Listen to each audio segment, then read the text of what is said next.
Hello বন্ধুরা, আমি Sourav. Welcome to my YouTube channel Sourav tips and tricks. বন্ধুরা, আজ আমি আপনাদের দেখাবো যে আপনারা অন্নপূর্ণা যোজনার যে নতুন ফর্ম বেরিয়েছে সেই ফর্মটা আপনারা কিভাবে নিজেরাই পূরণ করতে পারবেন। এ টু জেড আমি বিস্তারিত বলবো আজকের এই ভিডিওর মাধ্যমে। তো দেখে নিন, ফর্মটা আমি নিয়ে এসেছি। আমি অলরেডি এটি ফিল আপ করে নিয়েছি। আপনাদেরও আমি এটা স্টেপ বাই স্টেপ বুঝিয়ে বলে দেবো যে কীভাবে আপনারা এটা নিজেরাই পূরণ করতে পারবেন অন্যের সাহায্য ছাড়াই। 12 পৃষ্ঠার ফর্ম এটা, 12 থেকে 13 পৃষ্ঠার ফর্ম এটা। অনেক ধরনের তথ্য রয়েছে এই ভিডিওর মাধ্যমে, তাই একটু স্কিপ না করে সম্পূর্ণ ভিডিওটা দেখুন। দেখুন, এখানে লেখা রয়েছে অন্নপূর্ণা যোজনা পারিবারিক তথ্য সংগ্রহের ফর্ম। প্রতিটি বিভাগে টিক ও চেক বাক্সের বিকল্প এবং নির্দেশাবলী রয়েছে। প্রতিটি চেকবক্স ও ক্ষেত্র পরিষ্কারভাবে চিহ্নিত করা হয়েছে। আবেদনকারী এবং যাচাইকারী কর্মকর্তাদের জন্য প্রয়োজনীয় নির্দেশাবলী প্রদান করা হয়েছে। প্রতিটি বিভাগ পূরণ করা বাধ্যতামূলক, অর্থাৎ প্রত্যেকটা বক্সে আপনাদের পূরণ করতে হবে, কারণ লেখাই রয়েছে যে প্রতিটি বিভাগ পূরণ করা বাধ্যতামূলক। দেখুন প্রথমে কি রয়েছে, যে বিভাগ ক্ষেত্র, বিকল্প বা ইনপুট আর নির্দেশনা। প্রথমে রয়েছে পারিবারিক পরিচয়। প্রথমে রয়েছে পরিবারের প্রধানের নাম। তো এইখানে আপনাদের পরিবারের প্রধানের নামটা লিখে নিতে হবে। তো ডান দিকে দেখে নিন আপনারা নির্দেশনা কি দেওয়া রয়েছে আধার কার্ড অনুযায়ী, অর্থাৎ আপনার নামের বানান আধার কার্ডে যে ধরনের রয়েছে সেই আধার কার্ড অনুযায়ী আপনাদের এখানে নামটা লিখতে হবে। তো ইংরেজির বড় হাতের অক্ষরে লিখে নেবেন এইখানে আধার কার্ড দেখে দেখে নামটা, ঠিক আছে। তারপর রয়েছে 2-এর দাগে জন্ম তারিখ। এইখানে পরিবারের প্রধানের জন্ম তারিখটা আপনাদের লিখে নিতে হবে। তারপর 3-এর দাগে রয়েছে পরিবারের প্রধানের লিঙ্গ, অর্থাৎ পরিবারের প্রধান পুরুষ হয়ে থাকলে পুরুষের ঠিক দেবেন এবং মহিলা হয়ে থাকলে মহিলাদের ঠিক দেবেন। তারপর রয়েছে 4 নম্বরে পরিবারের প্রধানের আধার নম্বর, অর্থাৎ পরিবারের প্রধান যিনি সে তার আধার নম্বরটা আপনাদের এইখানে লিখতে হবে। তারপর 5-এর দাগে রয়েছে ডিজিটাল রেশন কার্ডের পারিবারিক আইডি যদি থাকে, অর্থাৎ আপনাদের যদি ডিজিটাল রেশন কার্ড থেকে থাকে তাহলে তার আইডি নম্বরটা এখানে লিখে নিতে হবে, ঠিক আছে। তারপর রয়েছে পরিবারের সদস্য সংখ্যা, অর্থাৎ আপনাদের পরিবারের কতজন সদস্য সেই সংখ্যাটা এখানে আপনাদের লিখতে হবে। ডান দিকে দেখুন নির্দেশনায় লেখা রয়েছে শুধুমাত্র সংখ্যায়, অর্থাৎ সংখ্যাটা আপনাদের এখানে লিখলেই হবে। কারো ফ্যামিলিতে 4 জন 5 জন সেই সংখ্যাটা আপনারা এখানে লিখে নেবেন। তারপর রয়েছে 7-এর দাগে ঠিকানা, অর্থাৎ পরিবারের প্রধানের যে ঠিকানা সেই ঠিকানাটা আপনাদের এখানে লিখতে হবে। প্রথমে আপনারা লিখে নেবেন গ্রামের নাম, তারপর পোস্ট অফিস, তারপর থানা, তারপর জেলা এবং তারপর পোস্টাল যে পিন নাম্বার 6 সংখ্যার পিনকোড হয় সেই পিন নম্বরটা আপনারা এখানে লিখে নেবেন। তারপর 8-এর দাগে রয়েছে যোগাযোগ নম্বর। তো যোগাযোগের নম্বরের জন্য কি নির্দেশনা দেওয়া রয়েছে দেখুন, যে বিশেষত পরিবারের প্রধানের আধার নম্বর সংযুক্ত মোবাইল নম্বর, অর্থাৎ তো পরিবারের প্রধানের আধার কার্ডের সঙ্গে যে মোবাইল নম্বর যুক্ত রয়েছে সেই নাম্বারটা আপনাদের এখানে লিখে নিতে হবে, ঠিক আছে। তারপর রয়েছে দেখুন 9-এর দাগে নাম, জন্ম তারিখ, লিঙ্গ, পরিবারের প্রধানের সঙ্গে সম্পর্ক, আধার নম্বর, পরিবারের সকল সদস্যের, অর্থাৎ আপনার যে পরিবারের যতজন সদস্য সবার কিন্তু নাম, জন্ম তারিখ, লিঙ্গ এবং পরিবারের প্রধানের সঙ্গে কী সম্পর্ক এবং আধার নম্বরগুলো আপনাদের সবাইকে কিন্তু লিখতে হবে। দেখুন প্রথমে পরিবারের প্রধানের নামটা আপনারা লিখে নেবেন। তারপর কি রয়েছে সদস্য 1। সদস্য 1 পরিবারের যিনি প্রধান ওনার যদি স্ত্রী থেকে থাকে তাহলে সেই স্ত্রীর নামটা এখানে আপনারা লিখে নেবেন সদস্য 1-এ। তারপর তার জন্ম তারিখ। তারপর রয়েছে লিঙ্গ, অর্থাৎ ছেলে হয়ে থাকলে মেল এবং মেয়ে হয়ে থাকলে ফিমেল। তো পরিবারের প্রধানের স্ত্রী হয়ে থাকলে তাহলে এখানে আপনারা ফিমেল অ্যাপ লিখে নিতে পারেন। তারপরে পরিবারের প্রধানের সঙ্গে সম্পর্ক, আমি এখানে ওয়াইফ দেখিয়েছি কারণ পরিবারের প্রধানের স্ত্রী সেই জন্য। তারপর রয়েছে আধার নম্বর, এইখানে আপনাদের 12 সংখ্যার আধার কার্ডের নম্বরটা লিখে নিতে হবে। ডান দিকে দেখুন কি নির্দেশনা দেওয়া রয়েছে, যে অন্নপূর্ণা যোজনার জন্য আবেদন করা হচ্ছে। যদি অন্নপূর্ণা যোজনার জন্য আবেদন করা হয়ে থাকে, অর্থাৎ পরিবারের প্রধান যদি মহিলা হয়ে থাকেন তাহলে আপনি যদি তার অন্নপূর্ণা যোজনার আবেদন করতে চান তাহলে এখানে হ্যাঁতে টিক দেবেন, এবং যদি না হয়ে থাকে তাহলে কিছু করার দরকার নেই।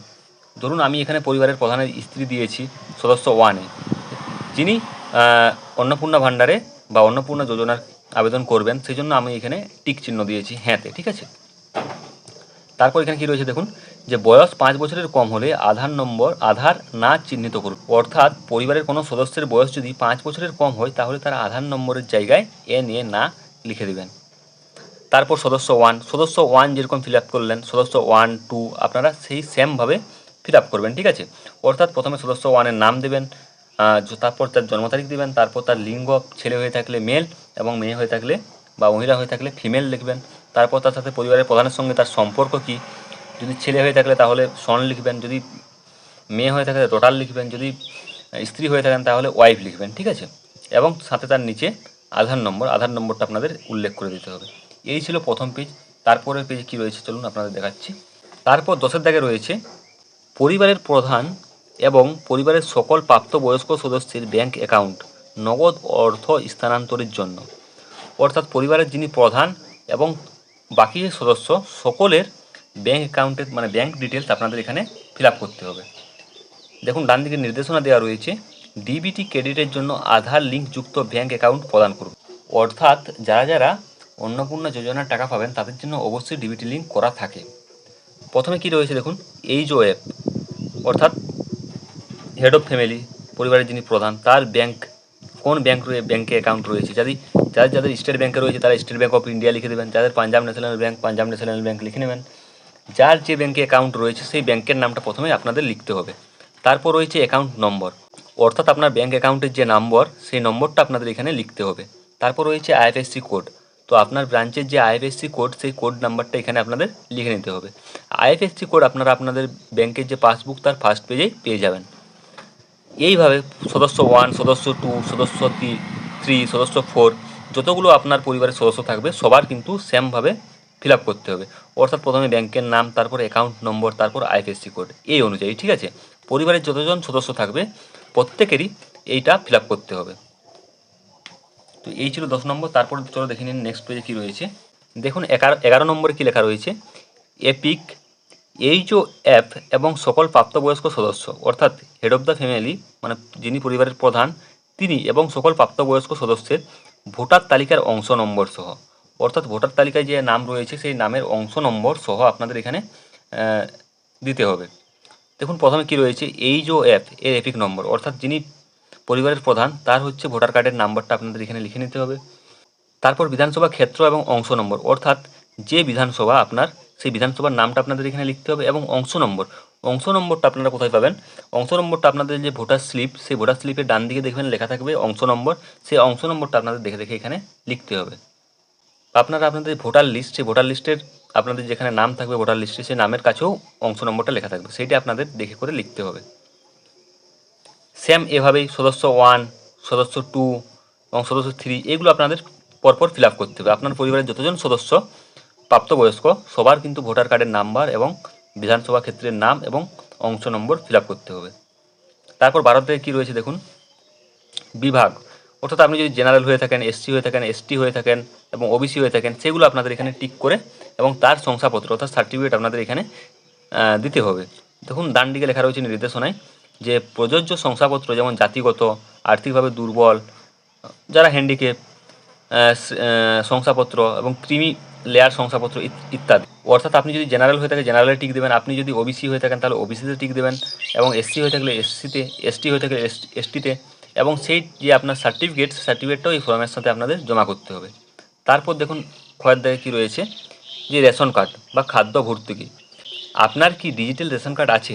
যদি আপনার ডিজিটাল রেশন কার্ড থেকে থাকে তাহলে হ্যাঁতে টিক দেবেন, যদি না থেকে থাকে তাহলে নাতে টিক দেবেন।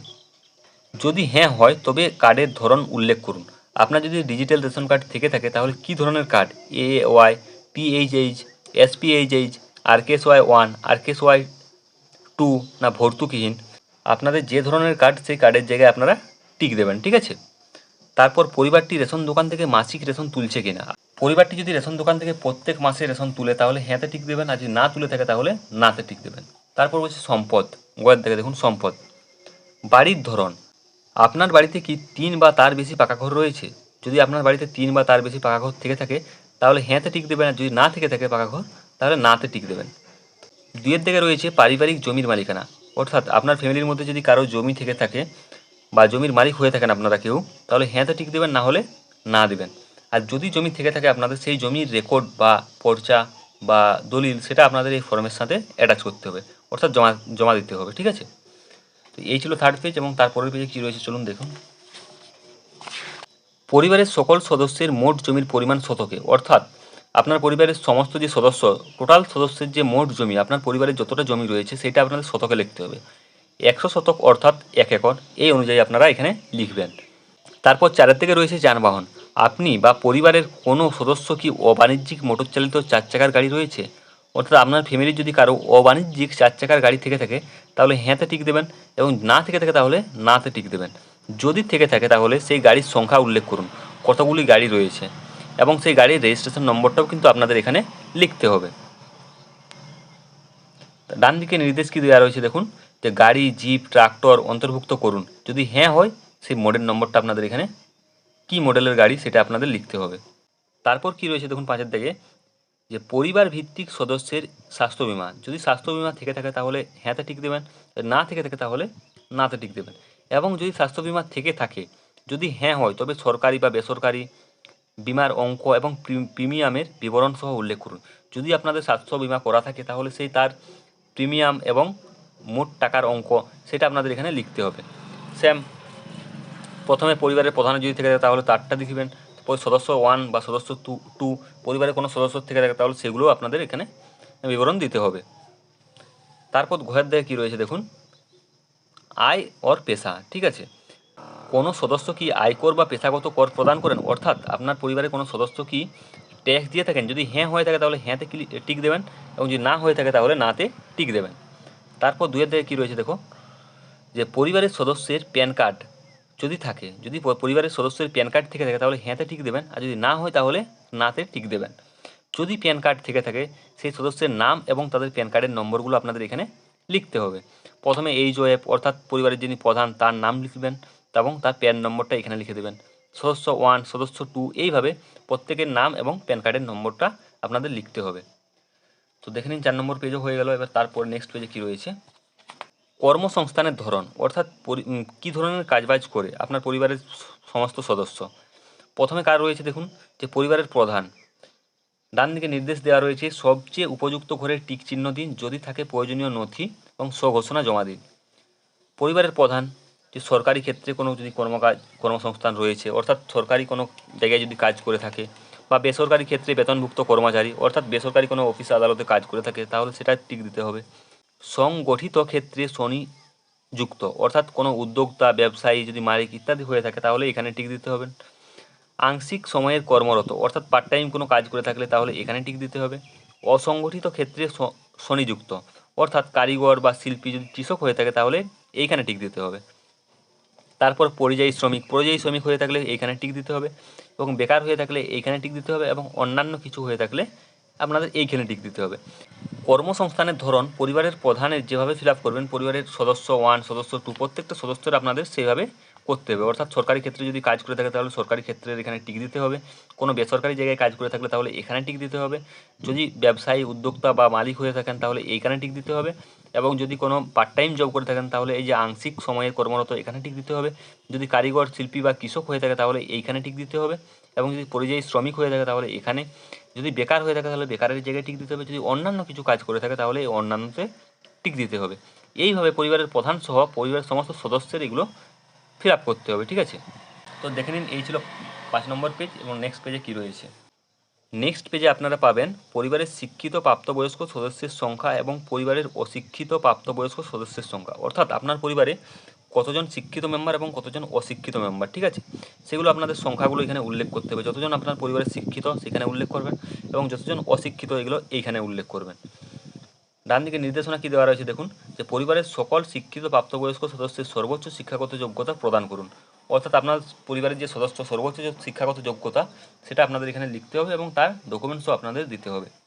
প্রথমে রয়েছে দেখুন পরিবারের প্রধান, যদি শিক্ষিত হয়ে থাকে তাহলে শিক্ষিততে টিক দেবেন, যদি অশিক্ষিত হয়ে থাকে তাহলে অশিক্ষিততে, এবং সর্বোচ্চ শিক্ষাগত যোগ্যতা এখানে আমি মাধ্যমিক দিয়েছি, অর্থাৎ আপনার সর্বোচ্চ পরিবারের প্রধানের সর্বোচ্চ শিক্ষাগত যোগ্যতা যতটা সেটা আপনি, কারো যদি মাধ্যমিক হয়ে থাকে মাধ্যমিক দিবেন, কেউ যদি 8 পাস হয়ে থাকে তাহলে 8 পাস লিখবেন, কারো যদি গ্র্যাজুয়েশন হয়ে থাকে তাহলে গ্র্যাজুয়েশন লিখে দেবেন, কারো যদি মাস্টার্স হয়ে থাকে তাহলে মাস্টার্স লিখে দেবেন, এই অনুযায়ী আপনারা লিখবেন। পরিবারের প্রধানের যেভাবে করবেন আপনারা, পরিবারের সদস্য 1, সদস্য 2, সদস্য 3 এইগুলো আপনাদের সেম টু সেমভাবে লিখতে হবে। অর্থাৎ শিক্ষিত হয়ে থাকলে শিক্ষিততে টিক দেবেন, অশিক্ষিত হয়ে থাকলে এখানে টিক দেবেন, এবং সর্বোচ্চ শিক্ষাগত যোগ্যতা কতটা সেটা আপনাদের এখানে উল্লেখ করতে হবে। ঠিক আছে, এই ছিল নেক্সট পেজ, এবং তারপরের পেজে কী রয়েছে দেখুন, মাঝের দিকে রয়েছে কোনো সদস্য কি কোনো সাংবিধানিক পদ মন্ত্রী, সংসদ, বিধায়ক, পৌর স্থানীয় সংস্থা এবং পঞ্চায়েত সংস্থার প্রাক্তন বা বর্তমান ধারক। অর্থাৎ আপনার পরিবারে যদি কেউ কোনো মন্ত্রী বা সাংসদ বা বিধায়ক বা পৌরসভার কোনো মেম্বার বা পঞ্চায়েত অফিসের কোনো মেম্বার হয়ে থাকেন, তাহলে হ্যাঁতে টিক দেবেন এবং যে পদে রয়েছেন সেই সদস্য নম্বরটা আপনাদের এখানে লিখতে হবে। আর যদি না হয়ে থাকেন তাহলে নাতে টিক দেবেন। আর নির্দেশ কি দেওয়া রয়েছে, প্রয়োজনীয় সহায়ক নথি থাকলে জমা দিন না বা স্বঘোষণা জমা দিন। অর্থাৎ আপনি যদি পরিবার কোনো প্রধান হয়ে থাকেন তাহলে সেটা আপনার যে সদস্য নম্বর সেইটা আপনাদের এখানে দিতে হবে। তারপর 6 দিকে কী রয়েছে দেখুন, কোনো সদস্য কি সরকারি পেনশনভোগী? অর্থাৎ আপনার পরিবারের কোনো সদস্য যদি সরকার থেকে পেনশন পেয়ে থাকে তাহলে হ্যাঁতে টিক দেবেন, আর যদি না পেয়ে থাকে তাহলে নাতে টিক দেবেন। এবং যিনি সরকারি পেনশনভোগী অর্থাৎ পেনশন পেয়ে থাকেন তার যে সদস্য নম্বর সেইটা আপনাদের এখানে লিখতে হবে। আর কি নির্দেশ দেওয়া রয়েছে দেখুন, যদি হ্যাঁ হয় তাহলে পেনশন স্লিপ সংযুক্ত করুন। অর্থাৎ যদি পেনশন পেয়ে থাকে তাহলে তার পেনশনের যে স্লিপ সেটা আপনাদের ফর্মের সাথে দিতে হবে। তারপর 7 দিকে রয়েছে, কোনো সদস্য কি জিএসটির অধীনে আছেন? অর্থাৎ আপনাদের পরিবারের যদি কোনো সদস্য জিএসটি বিল দিয়ে থাকেন তাহলে সেই হ্যাঁতে টিক দেবেন এবং যদি না থেকে থাকে তাহলে নাতে টিক দেবেন।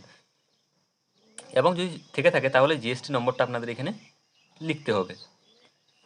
তারপর রয়েছে 8 দিকে দেখুন, পরিবারের মোট বার্ষিক আয়। অর্থাৎ আপনার পরিবারের মোট বার্ষিক আয় কত, বার্ষিক আয় সেইটা আপনাদের এখানে অঙ্কে লিখতে হবে। তারপরে দেখুন কি রয়েছে তারপরের পয়েন্ট, অন্যান্য পরিচয়পত্র। সিএএ আবেদন এর বর্তমান অবস্থা যদি থাকে, অর্থাৎ পরিবারের প্রধান যদি সিএএ আবেদন করে থাকে তাহলে সে আবেদন যদি করা হয়েছে, যদি হ্যাঁ হয় তাহলে আবেদন নম্বরটা আপনাদের লিখতে হবে এখানে। আর ইস্যু করা হয়েছে যদি হ্যাঁ হয় তাহলে সার্টিফিকেট নম্বরটা আপনাদের এখানে লিখতে হবে। আর যদি না থেকে থাকে তাহলে প্রযোজ্য নয়, এইখানে আপনাদের টিক দিতে হবে। এইভাবে পরিবারের প্রধানের মতন প্রত্যেকটা সদস্যরা আপনাদের ফিল আপ করতে হবে, ঠিক আছে? তো দেখে নিন নেক্সট পেজে কী রয়েছে। নেক্সট পেজে রয়েছে দেখুন, অন্যান্য কিষাণ ক্রেডিট কার্ড, কেসিসি কার্ড, কিষাণ ক্রেডিট কার্ড এআরডি, শিল্পী ক্রেডিট কার্ড, মৎস্যজীবী ক্রেডিট কার্ড এবং শিক্ষার্থী ক্রেডিট কার্ড ইত্যাদি যদি থেকে থাকে তাহলে তার বিবরণ আপনাদের এখানে দিতে হবে। প্রথমে পরিবারের প্রধান, কারো যদি সেই রকম কার্ড কিছু থেকে থাকে তাহলে তার নম্বরটা দিতে হবে এবং আইডির সংখ্যা এবং যে তারিখে সেই কার্ড ইস্যু করা হয়েছে সেই তারিখটা আপনাদের এখানে লিখতে হবে, ঠিক আছে? এবার পরিবারের প্রধানের মতো সমস্ত সদস্যের, সদস্য 1, সদস্য 2, সমস্ত সদস্যের আপনাদের এগুলো ফিল আপ করতে হবে। সেম টু সেম পরিবারের প্রধানেরটা আপনারা যেমন ফিল আপ করবেন, পরিবারের সদস্য 1, সদস্য 2, সদস্য 3 সবাই সেমভাবে আপনাদের পূরণ করতে হবে, ঠিক আছে? তারপরের পয়েন্ট কি রয়েছে দেখুন, যদি এসআইআর 2026-এ নাম বাদ পড়ে থাকে তবে মামলাটি ট্রাইব্যুনালে বিচারাধীন কিনা। অর্থাৎ আপনার যদি এসআইআর নাম বাদ পড়ে থাকে তাহলে আপনি আবার অ্যাপ্লাই করেছেন কিনা, যদি হয়ে থাকে ট্রাইব্যুনালে বিচারাধীন থাকে তাহলে সেখানে হ্যাঁতে যদি টিক দেবেন, আর যদি না থেকে থাকে নাতে বা প্রযোজ্য নয়, যদি প্রয়োজন না থেকে থাকে তাহলে প্রযোজ্য নয়ে টিক দেবেন, ঠিক আছে? প্রথমে রয়েছে পরিবারের প্রধান। পরিবারের প্রধানের ক্ষেত্রে আপনি যদি প্রযোজ্য নয় এখানে টিক দেন, যদি না প্রযোজ্য হয়ে থাকে। আর যদি হ্যাঁ হয়ে থাকে যে আপনার নাম এসআইআরে বাদ পড়ে গেছে আপনি আবার অ্যাপ্লাই করেছেন তাহলে হ্যাঁতে টিক দেবে। যদি হ্যাঁ হয় তার, তবে মামলার বিবরণটা আপনাদের এখানে উল্লেখ করতে হবে বা দিতে হবে, ঠিক আছে? সেম পরিবারের প্রধানের যেরকম সদস্য 1, সদস্য 2 এগুলো আপনাদের সেমভাবে ফিল আপ করতে হবে। তারপরের অপশান কী রয়েছে দেখুন, সামাজিক মর্যাদা এবং নির্ভরশীল ব্যক্তিগণ। 1 নম্বর পয়েন্টে রয়েছে বিদ্যালয়ে অধ্যয়নরত পরিবারের সকল শিশুর বিবরণ। অর্থাৎ আপনার পরিবারে যদি কোনো শিশু বিদ্যালয়ে শিক্ষাগত অবস্থায় রয়েছে অর্থাৎ পড়াশোনা করছে, সে তাদের বিবরণগুলো দিতে হবে। প্রথমে রয়েছে দেখুন সদস্য নম্বর, শিশু সদস্য 1, প্রথমে শিশুর নাম, আপনাদের পরিবারে যদি কোনো শিশু থেকে থাকে তার নামটা লিখতে হবে এবং শ্রেণী, কোন ক্লাসে পড়ছে সেই শ্রেণীটা এখানে উল্লেখ করতে হবে এবং কোন বিদ্যালয়ে পড়াশোনা করছে সেই বিদ্যালয়ের নামটা আপনাদের এখানে লিখতে হবে। তারপরে ধরনটা লিখতে হবে। তারপরে স্কুল সরকারি না সরকারি সাহায্যপ্রাপ্ত না স্পন্সর্ড বিদ্যালয় সেটা আপনাদের এখানে টিক দিতে হবে এবং বেসরকারি বিদ্যালয় হয়ে থাকলে বেসরকারি বিদ্যালয়ে টিক দিতে হবে। স্বীকৃত মাদ্রাসা হয়ে থাকলে মাদ্রাসায় দিতে হবে এবং অন্যান্য মাদ্রাসা হয়ে থাকলে অন্যান্য মাদ্রাসায় টিক দিতে হবে এবং অন্যান্য কোনো স্কুলে হয়ে থাকলে তাহলে সেটা এখানে আপনাদের উল্লেখ করতে হবে। পরিবারে যদি একজনের বেশি শিশু থেকে থাকে তাহলে সেইরকমভাবে শিশু সদস্য 1, 2 এগুলো আপনাদের সেম টু সেমভাবে ফিল আপ করতে হবে, ঠিক আছে? তো চলো দেখে নিন নেক্সট পয়েন্ট কী রয়েছে। নেক্সট পয়েন্টে 2 নম্বরে রয়েছে দেখুন যে শিশুদের টিকাকরণের বর্তমান অবস্থা। ডান দিকে দেখুন নির্দেশ দেওয়া রয়েছে, যদি হ্যাঁ হয় তাহলে টিকাকরণের কার্ড আইডি, যদি না হয় তাহলে শেষ টিকা নেওয়ার তারিখ, টিকা না নেওয়ার কারণ, ঠিক আছে? যদি যদি আপনার পরিবারের শিশু কেউ টিকা নিয়ে থাকেন তাহলে সেই টিকাকরণের শুরু কবে হয়েছে এবং সম্পূর্ণ হয়েছে। যদি টিকা শুরু হয়েছে এবং সম্পূর্ণ হয়েছে তাহলে এখানে টিক দেবেন এবং টিকাকরণ করা হয়নি তাহলে এইখানে টিক দেবেন। প্রত্যেকটা শিশুর সেইভাবে শিশু সদস্য 1, শিশু সদস্য 2 সেমভাবে আপনাদের টিক দিতে হবে, ঠিক আছে? তারপরের অপশান রয়েছে সরকারি প্রকল্পের আওতায় সুবিধা। 1 নম্বরে রয়েছে দেখুন, আপনি কি কোনো সরকারি প্রকল্পের সুবিধা ডিবিটি এর মাধ্যমে পাচ্ছেন? অর্থাৎ আপনি কি এখনও কোনো সরকারি প্রকল্পের টাকা আপনার ডিবিটির মাধ্যমে পাচ্ছেন? যদি হ্যাঁ হয়ে থাকে তাহলে হ্যাঁতে টিক দেবেন, এবং যদি না হয়ে থাকে তাহলে নাতে টিক দেবেন। যদি হ্যাঁ হয় তবে সেই প্রকল্পের নাম উল্লেখ করুন। তারপর হচ্ছে প্রকল্প থেকে বেরিয়ে যেতে টিক বক্সে চিহ্নিত করুন।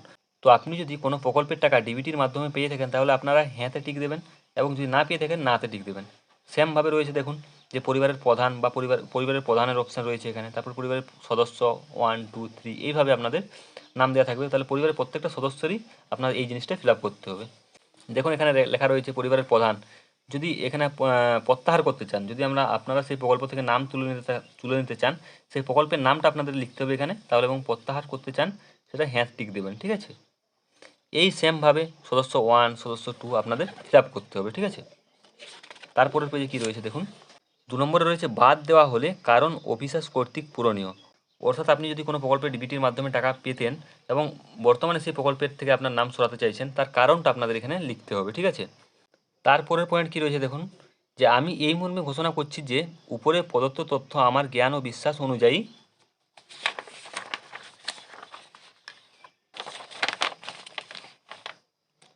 সত্য এবং প্রযোজ্য ক্ষেত্রে আমি সকল সহায়ক নথি প্রদান করেছি এবং উপরের উল্লেখিত কোনো মানদণ্ড বাদ দিইনি।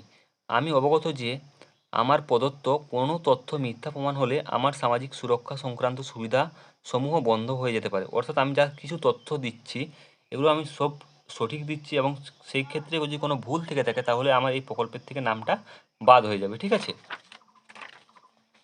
তো এইখানে আপনাদের আগের পৃষ্ঠায় সম্মতিতে টিক দিতে হবে, এবং ফর্মটি যাচাইযোগ্য, এই ফর্মটি যাচাইযোগ্য, আপনার ওই ফর্মটি ভেরিফাই হবে, ঠিক আছে। তো আপনার যদি কোনো তথ্য ভুল থেকে থাকে তাহলে আপনার ফর্মটি বাতিল হয়ে যেতে পারে। তারপরে পেজে কী রয়েছে দেখুন, এইখানে আপনাদের একটা স্বাক্ষর, অর্থাৎ পরিবারের যিনি প্রধান তার সিগনেচার করলেই হবে, ঠিক আছে। তারপরে দ্রষ্টব্য, পরিবার বলতে এমন কোন একদল ব্যক্তিকে বোঝায় যারা সাধারণত একসঙ্গে বসবাস করেন এবং একই রান্নাঘর থেকে খাবার গ্রহণ করেন, ঠিক আছে। তারপরের পেজটাই আপনার লেখা রয়েছে যে শুধুমাত্র সরকারি ব্যবহারের জন্য, এটা আপনাদের কোনো কিছু ফিল আপ করতে হবে না, ঠিক আছে। তো এই ছিল বন্ধুরা অন্নপূর্ণা যোজনার সম্পূর্ণ ফর্ম পূরণের ভিডিও। আশা করি ভিডিওর মাধ্যমে আপনাদের সম্পূর্ণ ফর্ম পূরণের পদ্ধতি বোঝাতে পেরেছি। যদি ভিডিওটি ভালো লেগে থাকে অবশ্যই লাইক করবেন এবং বন্ধুদের মধ্যে শেয়ার করবেন, যাতে এই অন্নপূর্ণা যোজনার ফর্ম কারো ফিল আপ করতে অসুবিধা না হয়।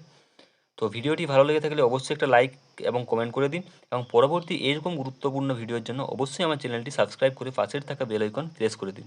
আর হ্যাঁ, যারা ফেসবুক থেকে ভিডিওটি দেখছেন ফলো করে দিন এরকম গুরুত্বপূর্ণ ভিডিও সবার প্রথমে দেখার জন্য।